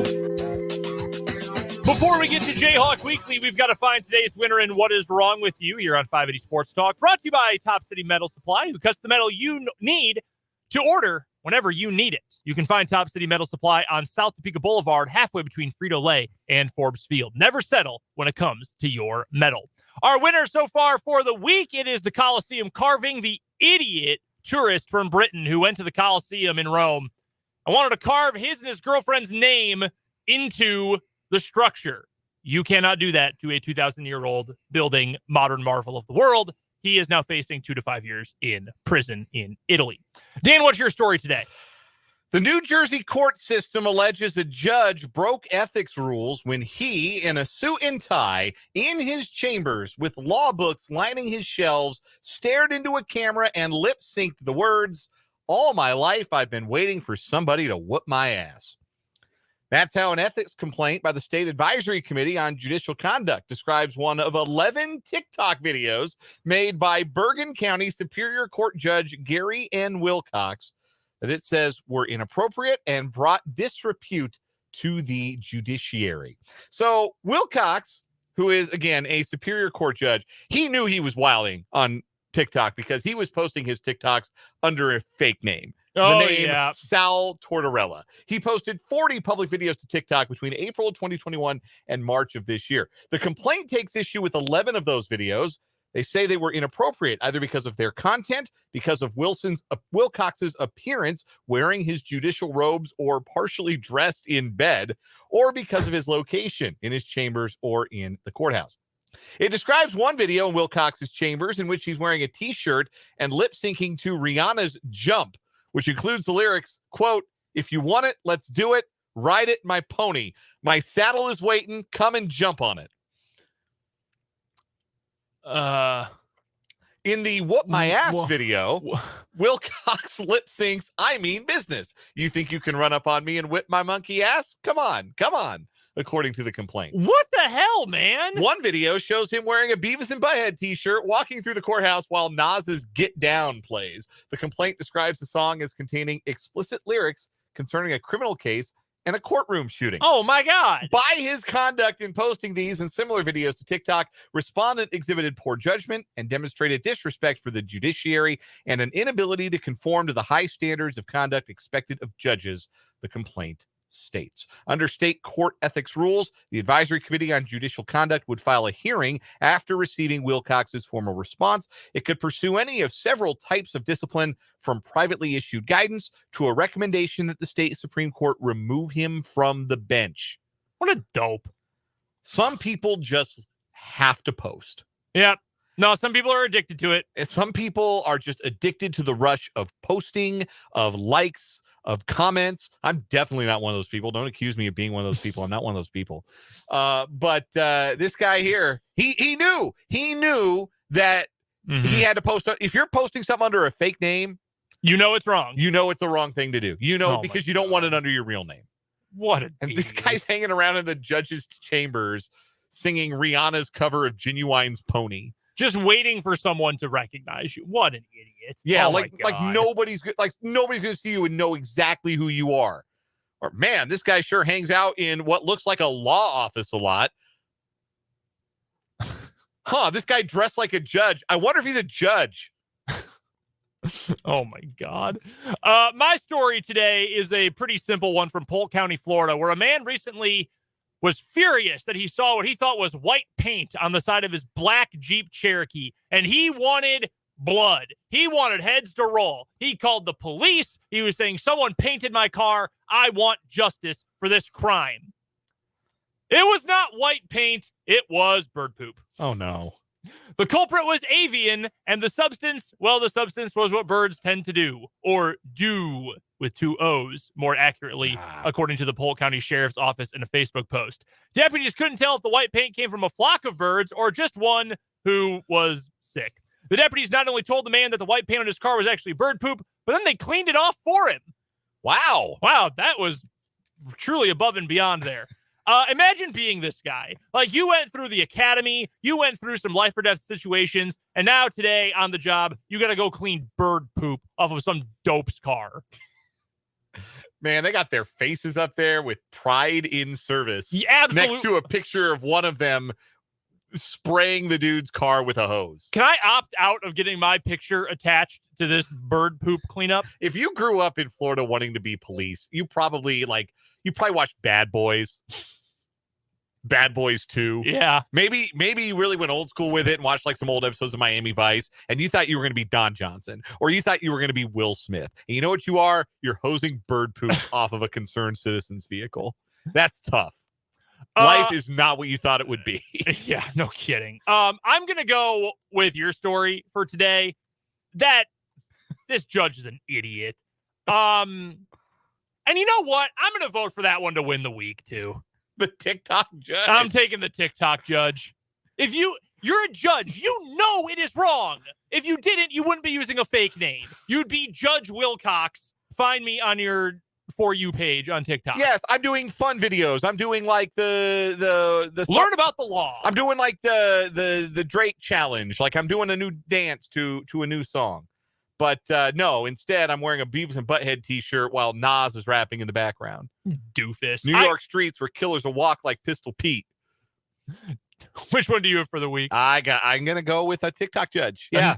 2 days in a row, two new winners. Putting your job in jeopardy so you can post is always going to be very funny to me. Michael Swain will join us next here on 580 Sports Talk. Oh, no.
Dollar signs. Mike. What day is it, Mike? What a scene in Lawrence, Kansas tonight. Joining us on 580 Sports Talk a couple of days later than normal is Michael Swain, who covers the Kansas Jayhawks for 24/7 Sports and Fog.net. Find him on Twitter for now at mswain247. Same handle on Threads, by the way. You can find all of his work over at Fog.net. And Michael, you've got to be the hardest working man in the business. You're on vacation, family reunion, out of the country, and a ton of KU news breaks. And of course, you are right on top of it. So we appreciate you joining us on a Thursday this week. How was Mexico? How was the vacation, by the way? It was a lot of fun. You know, contrary to probably what it looks like, I was able to get some time to decompress and get away from the laptop. So very thankful for that, and also thankful that I was able to do some work because I do enjoy the job. So it was very nice to get a little bit of a taste on what had been Saturday and then on Tuesday. Well, let's get to some of that KU news, but it is pretty darn big. recruiting wise, specifically, the crown jewel of Kansas recruiting history at this point, Dak Brinkley from Katy, Texas. We talked about him a few weeks ago. He is committed to the Kansas Jayhawks. He's the top ranked recruit out of high school in program history in the internet recruiting service era. How did this all come to be? Because it sounded like it was maybe going to take a little while longer to find out where he was going to go. How did he end up making his decision to pick KU and become one of the top recruits in program history? Yeah, so I think this is a situation where I think you really have to go kind of back to the start, where Kansas offered him back in January. And at that time, right, his recruitment was really blowing up. I believe like Oklahoma, Oregon, were other schools that were offering him at that point in time. Kansas really decided to prioritize him. And a lot of times with these big schools, they will offer and then figure out kind of the board maybe a little bit later in the cycle because they maybe have the luxury to do that. For Kansas, they really made him a priority from the get-go. And then they were able to get him on campus for an official visit in the month of June. And I really think that's kind of when things really started to shift, where I think Kansas has shown now this summer that when they do get these high-level recruits on campus, that they see that it's probably different than what they think Kansas looks like and what Kansas is like as a program. And so after that, I think Brinkley thought to himself, okay, good visit to Kansas. They'll have space for me. Let me think about what I want to do. He ended up taking another visit to SMU. And then after that was kind of deciding, all right, do I want to commit now? Do I want to wait until the fall? I think at the time he thought it was early to commit. And then I think as the month of June goes on and the first week of July happens, there's maybe a sense of, okay, spots are starting to fill up. Is Kansas where I want to go? And I think deep down he had that thought, yeah, I want to go to Kansas and I need to make sure this happens so I don't pass this opportunity up. And he called the coaches on July 1st, I believe a little bit after Deshaun Warner committed publicly, and gave KU's commitment. And now KU has two really talented defensive ends in this class, which I think is a position that for KU, at least, they've kind of struggled with recruiting-wise in the last 5, 6, 7 years. So I've got the same question for you, but from two different angles. The first one is, how important is this in terms of the roster going forward from 2024 onward? We've talked a lot about how KU needs to find some pass rush help, needs to find some defensive line help. So how important is Dak Brinkley as a player to that class? Huge. He's huge. I always am cautious, especially with this staff, of guys coming in and playing in their first year. I think KU is very cautious. They want players to be ready and ready to take on that role and that load. And I don't know if he's going to be someone that comes in and plays from day one, but I think he's someone that, you think about year 2, 3, I think he can make an impact. I mean, he's a great athlete. He's a guy who's got pretty good size right now, about 220 pounds, 6'3". You look at the photos from his official visit, he's the type of guy that, looks like he can fill out a pretty good amount. And I think athletically, he's going to be one of the best athletes on Kansas's team. So he's the type of guy that, again, I don't know about true freshmen, but I think he's a guy that playing early could be an option just because he has that natural size, athleticism. And look, playing for Katy is no joke, right? They have a legit schedule in Texas. And I think what you see with a lot of these players that go and play in Texas, they are ready to play early. Again, whether that's freshman or redshirt freshman, redshirt sophomore, I don't know, but he is the type of guy that will have the chance to make an impact at Kansas. We're chatting with Michael Swain from Fog.net. It's Jayhawk Weekly here on 580 Sports Talk. You can find Michael on Twitter at mswain247, and you can find all of his great work covering KU at Fog.net, which is part of the 24/7 Sports Network. Michael joining us here on the Fleming Place Wine and Spirits Hotline. So the same question then, but from a more intangible perspective, more of a momentum and feeling perspective. How important is getting this player of this caliber for the momentum for this program, for the momentum of KU recruiting, and for lack of a better phrase, just for the vibe of this program as it goes into what is still the early part of the Lance Leipold era? For sure. I think it's huge because you look at broadly, right? And I even wrap, someone like Deshaun Warner into this too. You've got guys that have options, right? Deshaun Warner could have gone to Washington, Dak Brinkley, if he'd waited to the fall, would have had options, right? He's that good of a player, and he would have put up that type of numbers at Katy this fall. So these guys had options, and they decided to shut things down and go to Kansas. And I think generally, that's been the vibe of this summer, right? Jalen Todd shut things down. Austin Alexander shut things down. And I think these recruits are seeing now that I don't owe these other school visits, right? If Kansas is where I want to go, I don't owe those schools anything. if this is where I want to be, I'm going to shut it down and commit. And I think that's the type of vibe you're getting now, where I think, again, recruiting is a lot of times about momentum, and there is a lot of momentum with this class. And, that class of 2025 recruits, right, are going to see that when the Kansas staff offers, if Jordan Peterson, Chris Simpson, name any number of coaching staff members, right, if they go in and offer you, and you look at what that coach brought in last cycle, you're going to take an extra hard look at Kansas because something's going on there. And so I think it's just going to help kind of build, right, this 2024 class kind of wrapping up now. It's really going to become on 2025 and getting a head start there. And I think they'll be able to continue to get in more doors with this class.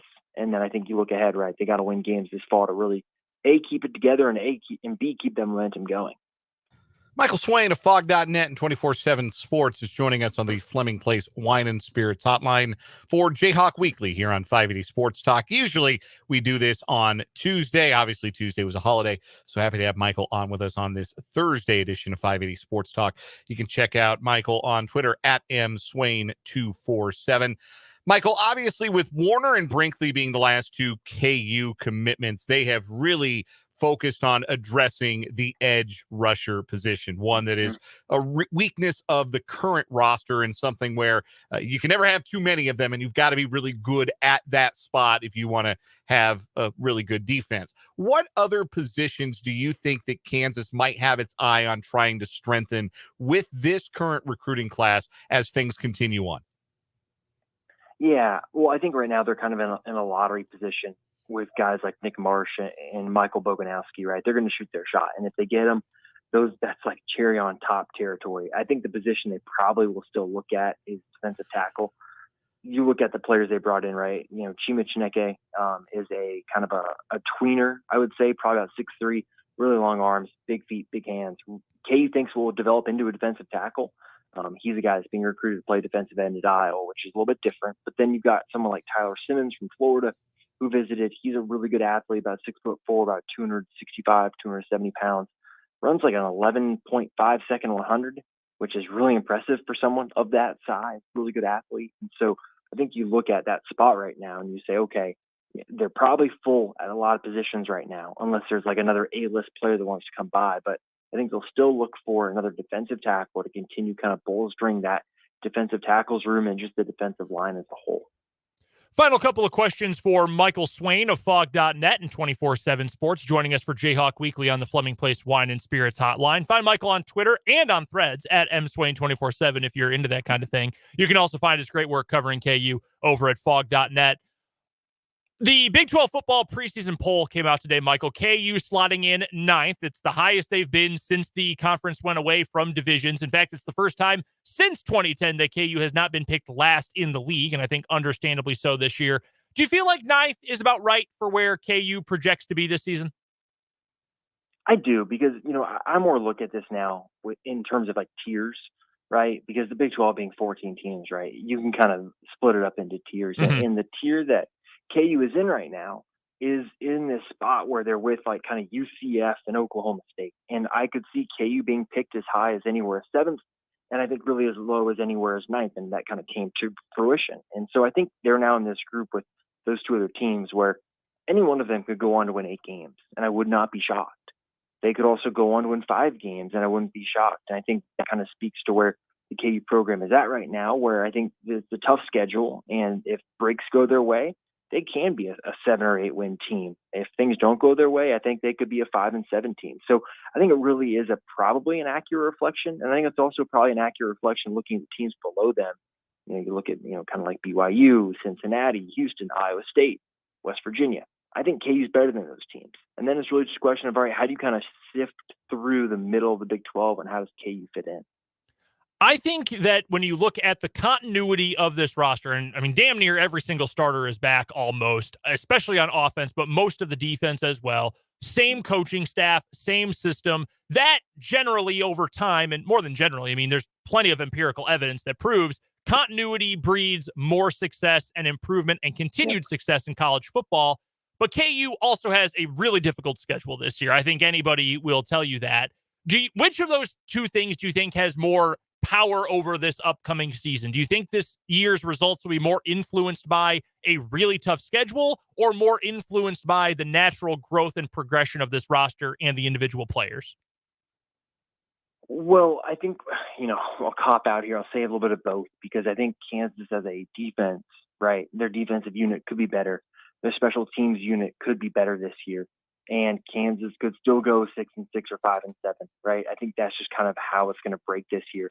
But I would also say that if KU's defense does improve and the special teams does improve, all of a sudden you're looking at this offense, right, and saying, well, they've got a lot more margin for error where they don't have to be perfect throughout the course of a game. And maybe that does help over the course of a year. And you just look at the schedule overall. I think really a huge game that's going to be key is Illinois, because if KU can start 3-0, then you're looking at it and saying, okay, can you get 3 wins from playing basically BYU, UCF, Oklahoma State, Iowa State, Texas Tech, K-State, Cincinnati? And I say, yeah, there's a good shot that taking one of those games game by game that KU would be able to get 3 wins there. But then all of a sudden, if KU loses that Illinois game, all of a sudden now you're looking at 4 wins from that same kind of subsect of games. And that looks a lot tougher to me. So I think overall, right, KU can be an improved team this year. The defense could be better. The special teams could be better. And they could still end up being a 5-7 team. And I think that's just going to be something that I think maybe fans in general need to be prepared for, because I think overall things are not linear in terms of growth, right? And I think this could be a year where the growth more comes on the field than maybe on the win or loss column. Last thing we've got for you, Michael, we'll get you out of here on a quick basketball question. We've got just under a minute left before we've got to get out of here for a break. Ethel Horton from UCF was reported by you guys over at 24/7 that he would be visiting KU this week, and then he ended up visiting Texas and committing on his visit, so he is off the board. In terms of filling another scholarship for KU, is it more of an aggressive approach to fill that spot, do you think, or more so they'll let the board fall to them, so to speak?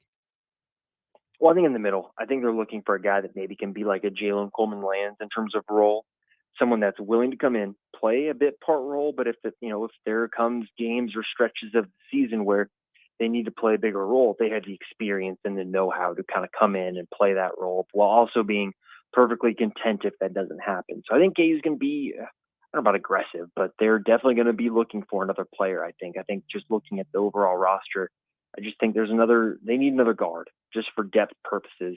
You never know with an injury. Arterio Morris still has to go through his trial. So there's a lot of things that can happen. So I think they need to have another guard there just to kind of provide some insulation against other things that could take place. For all the absolute best coverage of all things Kansas Jayhawks, head to fog.net. It's part of the 24/7 Sports Network. You can find Michael Swain's work there, and you can find him on Twitter at mswain247. He joins us every week for Jayhawk Weekly. Michael, we appreciate you being flexible with the schedule this week. Glad you had a good vacation. We will talk to you in a few days. Awesome. Sounds great, guys. Talk to you then. That is Michael Swain from fog.net. We've got half an hour left of 580 Sports Talk, and it begins after both our national and our local news. Good business owners.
Final hour of 580 Sports Talk on this Thursday afternoon is upon us. Brendan Dworzinski and Dan Lucero here with you. We're done at 5:30 today. Royals baseball coming up a little bit earlier tonight. East Coast Swain taking on the Cleveland Guardians. First game of a 4-game set tonight. So we'll send you to the Royals Radio Network at the bottom of this 5 o'clock hour. We're still taking your texts throughout the show, 785-272-9429, and your comments on YouTube, where our channel is called Sports on 580 WIBW. Last hour, right after Crosstalk with Jake, we were talking about, has there ever been a period of time, a texter brought this up, in which the Kansas schools had the two best quarterbacks in the Big 12, Big 8, Big 7, Big 6, etc.? And the answer is almost assuredly no. Our good friends at the Kansas pregame shot me a DM on Twitter while we were doing the segment and said, well, they gave me a couple of names. Well, what about Nolan Cromwell for KU and Lynn Dickey for K-State? Obviously, both great for their respective programs. Lynn Dickey, future Green Bay Packer, by the way. Future at the time, former now. And they were a few years apart. Nolan Cromwell started... his career was 75-76. He was drafted in 77, and Lynn Dickey was drafted in 1971. So then they brought up, well, what about Steve Grogan, another Kansas State great, played at a Super Bowl, all of that. His last year was the year before Nolan Cromwell started. So pretty much any way you slice it, and we appreciate the interaction and the ideas, because that's about as close as we've ever gotten before. It has really never happened. Like, never mind just both schools having like the best quarterbacks in the league. Both schools having good quarterbacks. Both schools having good quarterbacks at the same time. Yeah. I mean, historically, and again, I think both fan bases know the history of their programs. There hasn't been a whole lot of overlapping goodness in the history of Sunflower State football. There's not been a lot of two-pronged success in the state. That's why this might be fun. We might be entering a very fun period for both programs. And I hope we are. I absolutely hope we are. We will get to our 580 Sports Talk headlines and a quick final word before Royals baseball this hour. In fact, let's jump right into our 580 Sports Talk headlines. And the first one I've got for you today, Dan, actually pertains to the Kansas State Wildcats. Kellis Robinette was the first to tweet this out, friend of Mic'd Up, our sister program from noon to 3 every weekday. But he tweeted out this afternoon, it has since been confirmed by Kansas State, that K-State is selling the naming rights to Bramlage Coliseum. Gene Taylor, the athletic director for K-State, said in a statement, and this was transcribed by Kellis, as we move forward in the Big 12 Conference, it is crucial that we continue to explore new avenues of revenue to then invest back into our student athletes and their experience at K-State. K-State put out a press release about this. They are partnering with the Independent Sports and Entertainment Organization. That's just what they're called, Independent Sports and Entertainment, to identify a potential naming rights partner for Bramlage Coliseum. I did read that it sounds like naming the Coliseum for Fred Bramlage was contractual. It was not just, we're going to put your name on it. There was a length attached to it. And, I mean, understandably, it was built in 1988 and 2023, that's what, 35 years at this point? Is that math correct? Yeah, I think so. Yeah, 35 years. That sounds reasonable. So maybe that is the reason they're going to be doing this. I get it. And if it doesn't have a name, I mean, nothing is just called like K-State Arena. That kind of thing doesn't really exist. Well, it was KSU Stadium for a long time, I suppose. It's just going to suck. Well, here's the thing. I think people, they hear about naming rights and they probably assume that, oh, cool, it's going to be, I don't know, Taco Lucha Coliseum. Or that would be kind of sick. Yeah, that would be awesome, honestly, if Taco Lucha could scrounge up the bucks. But, or they assume corporate, right? Like right. That's the assumption. There's going to be something corporate and something kind of soulless, something like United Supermarkets Arena in Lubbock. Mm-hmm. But that's not really how Kansas State gets down. I mean, you think about their facilities and what they're named: Bill Snyder Family Stadium, Toynton Family Stadium. Mm-hmm. Is there another donor out there who might be willing to donate the money to put their family name on the Coliseum, or keep the Bramlage name on the Coliseum. That's a possible outcome of this too, that somebody breaks off a big check and says, you know what, keep it Bramlage Coliseum. Continue to honor him.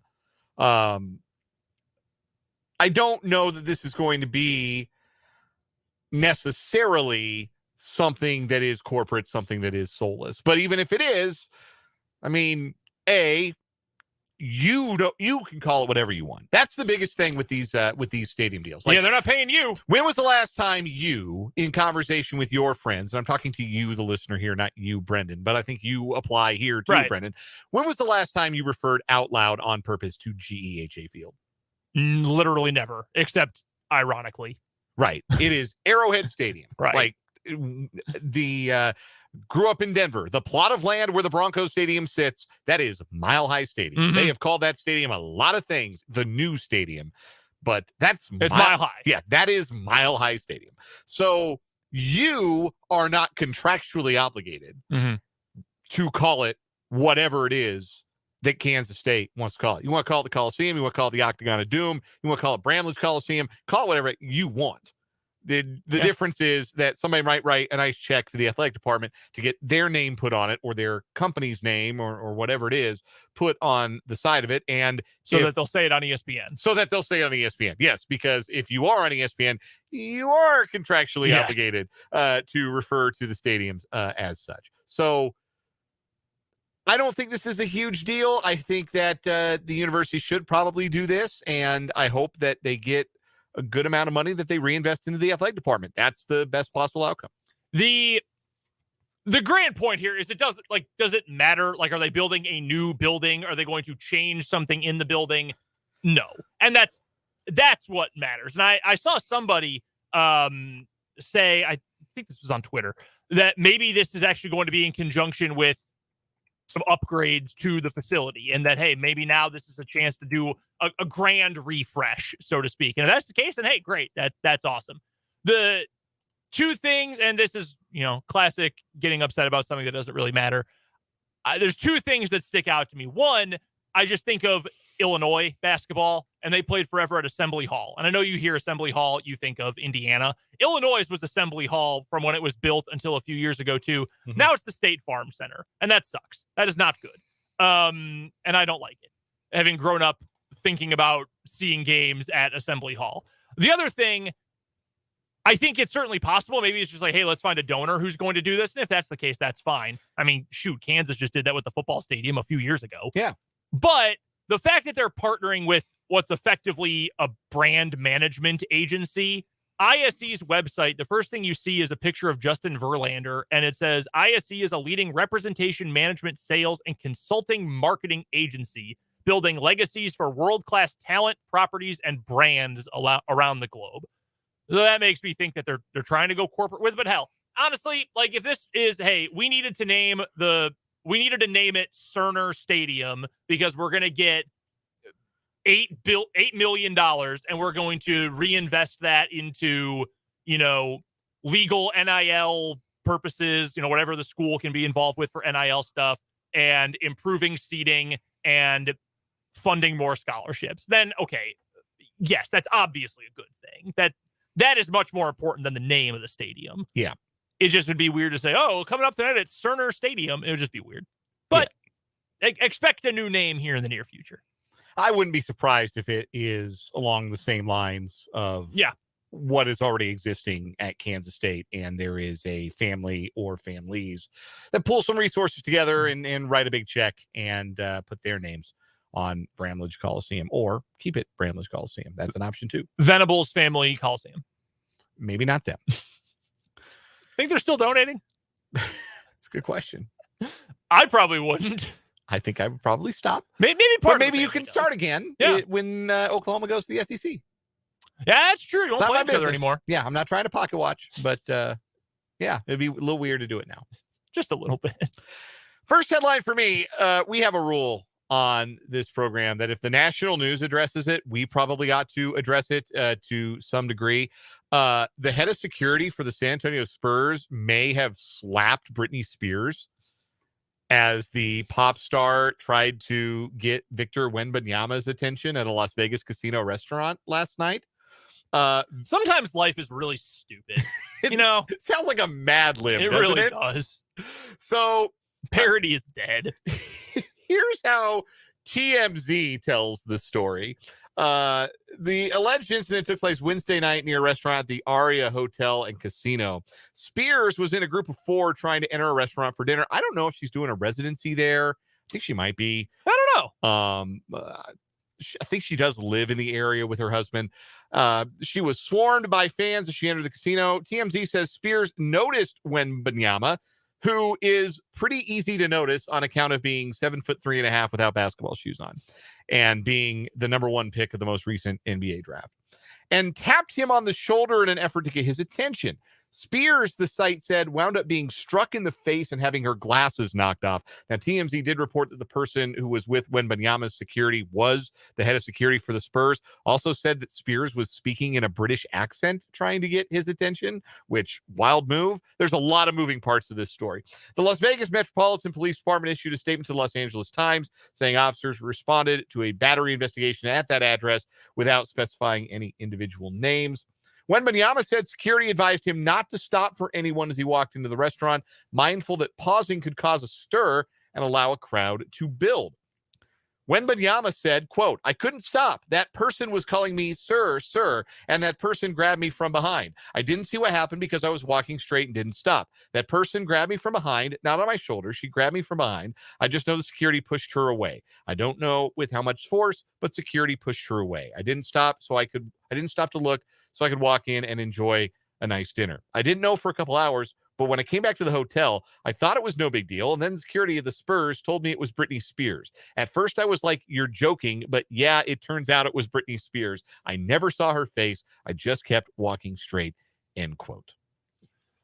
I would just like to point this out in case you want to feel old right now. Britney Spears had released 4 albums before Victor Wembanyama was born. I was wondering about that. Yeah, she released In the Zone, which had Toxic on it. Banger. All Toxic is a top 5 pop song that has ever been released. Fact. And also, when I was 9 years old, had a profound effect on a young me when I saw the music video the first time. That album came out in November of 2003. Victor Wembanyama was born in January of 2004. How old was Wembanyama the last time Britney went to number 1 on the pop charts? I'm trying to dig out. Oh, great question. Trying to do, list of songs recorded by Britney Spears. I don't need a list. Oh my God, that is an entire list Wikipedia has. I don't want a list. I just want the chart. Oh my God, that was very extensive.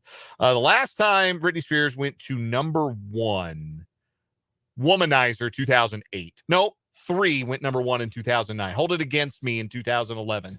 Wow, she's really been, 2011. So Wemby was 8 the last time Britney went to number 1. Or 7.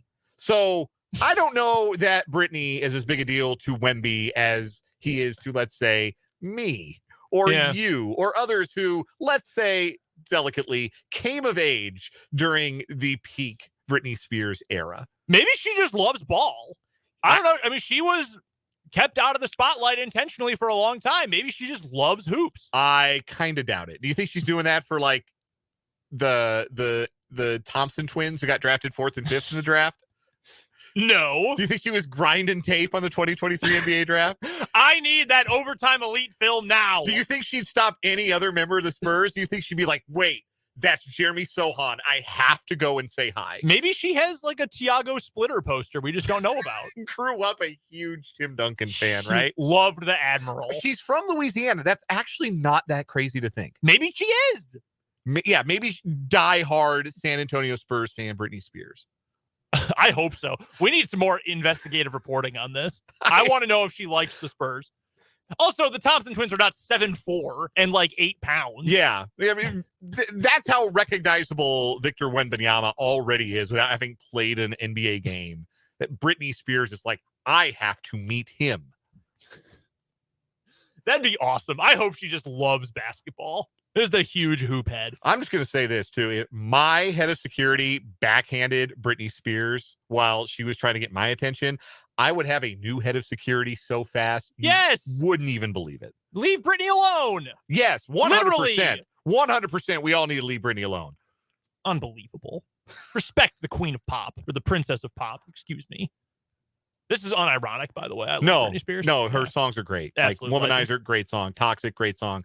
Baby One More Time, great song. All time. You're great. lying if you say that's not a good song. Next headline I want to get to, because again, we are shortened today because of Royals baseball. Wanted to touch on this. Dan, you found this headline from Golf Digest today. It's so funny. Live Golf. I feel like we have to bring up a lot of Live Golf headlines because it is so funny to make fun of them, even though they kind of won, or the people that own it kind of won in the end. They've got a new TV deal. That's right.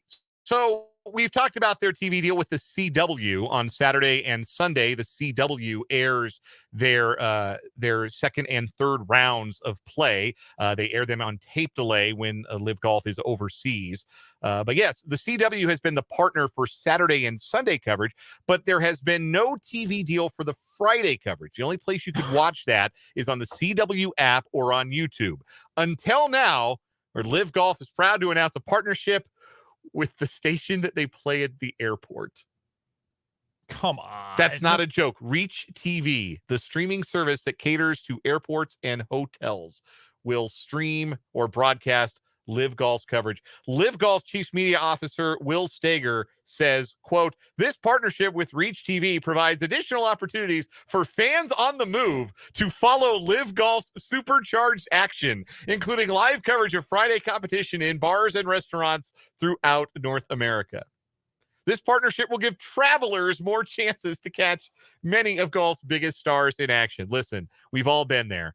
You're waiting at the airport. You've been delayed an hour on your flight from Kansas City to Dallas, and you think to yourself, I've got to see how Taylor Gooch is doing at the latest Live Golf event. I've got to see how the Niblets are faring in the team competition. I wonder if there's anywhere I could watch it at my gate waiting for my Southwest flight.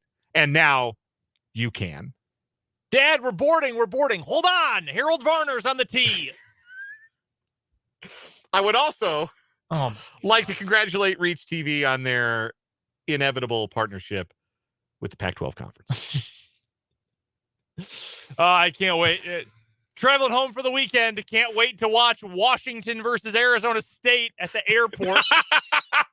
Oh, yeah. I gotta book a flight to see Colorado, Oregon State from Reeser Stadium.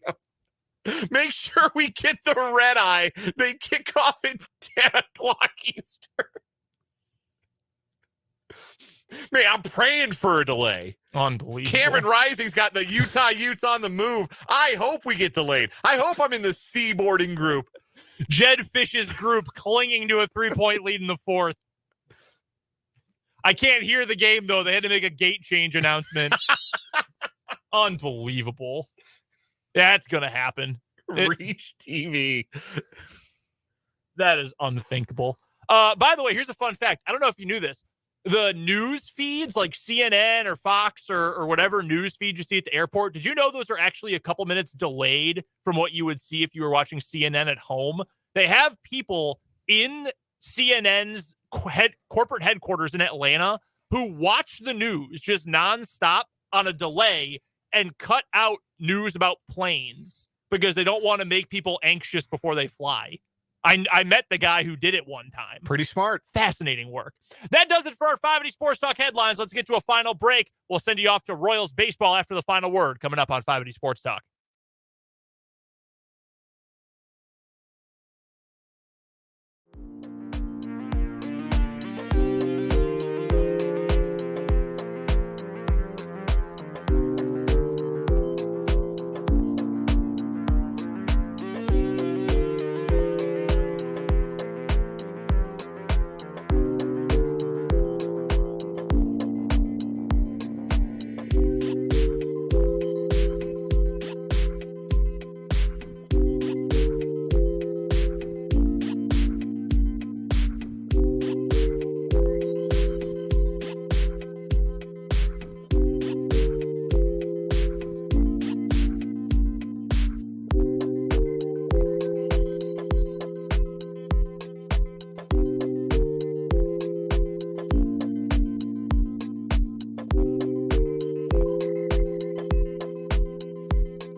conclusion. We better wrap it up. Early start for Royals baseball tonight, which means an early stop time for us here on 580 Sports Talk. So let's get out of here, Dan, with a final word.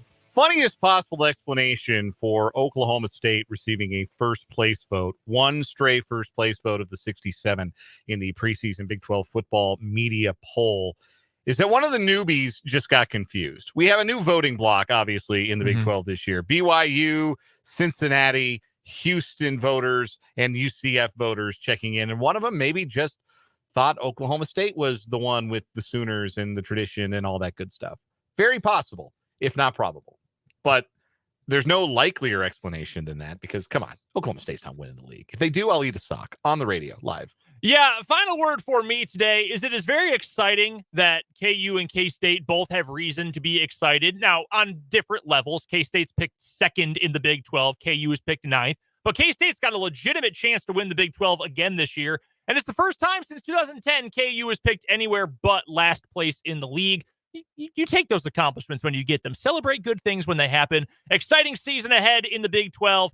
And whoever voted for Oklahoma State is a clown because I think they're going to finish closer to last than first this year. Maybe we'll all be wrong and we'll laugh about it and make large charitable donations and eat socks come the end of the year, but I kind of highly doubt that. That will do it for 580 Sports Talk today. We're back tomorrow again from 3 to 5:30. Matt Derrick will join us. We'll talk more college football and we'll get you ready for the big, busy sports weekend. Royals baseball is coming up next, pregame until 6:10 when first pitch will take over in Cleveland. But until our show tomorrow and before Royals baseball, for Dan Lucero, I'm Brendan Dworzinski. Appreciate you listening to 580 Sports Talk.